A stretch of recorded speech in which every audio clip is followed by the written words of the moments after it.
We had worked with Mike for years. When you have a long-term relationship with somebody, you don't have to sit and ponderously and talk about style or about intention or anything else.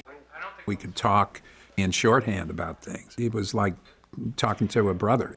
I was very much in tune with the director and his script. There was a kind of joy, personal joy I had in understanding his vision and his style. And he worked like a fiend on this. I mean, to make the number of setups that he made.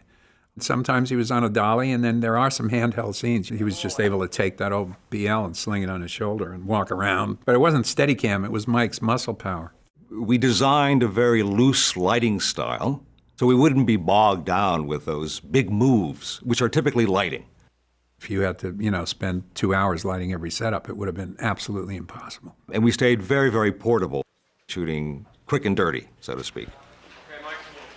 Okay, just watch as you're going up. Just watch that. That stuff is all completely secure. I mean, Mike's just this tireless guy. Just a terrific, diligent shooter. I mean, his stuff looks wonderful. Try again. We shot a lot of coverage.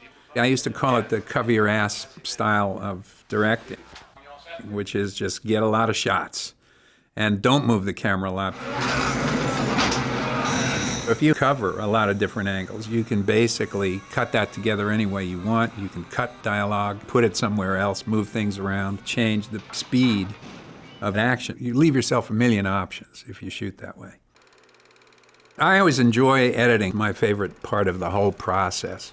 You can sit there with your coffee or your glass of scotch and think about it for the first time and without having to make quick decisions, Guy is just a phenomenal editor. I would sit and watch him physically work, and then he worked on this little movie scope. Worked on this little 2.5-inch square thing. He'd run the film through there, and he would just cut all of these shots and hang them all over the room. And then he would go through and just pull them like this and use a scissors to cut in tighter than you could normally do it between frames, and then put tape over it. And it would be a perfectly cut sequence with overlap, with action that matched.